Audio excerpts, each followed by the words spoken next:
that's where their guys will come from, and guys will come from that way, and they're going to go in these hollies because used to be able to see deer, and they kill deer in here. They do, and it's, you know, it's not a bad spot for beginners. But in my opinion, to get a beginner hunter to get into the thick, get into, and I don't want to say to get into the really big bedding, but to get a new hunter inside where the deer are living, in that big tree back in there, maybe you set up in that big pine back in there, see it back in there, you know, you sneak back in there and set up in there, and the deer are going to feel safer traveling in that thick stuff during daylight hours. So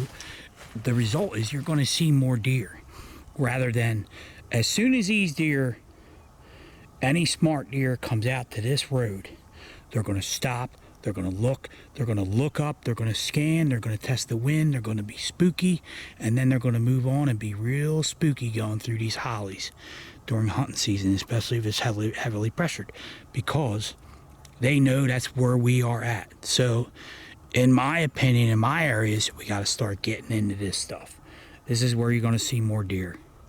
and it's not a bad idea to take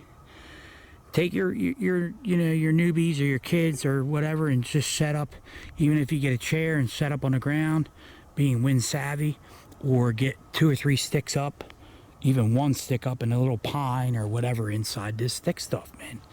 I just think that that's where you're going to see more deer.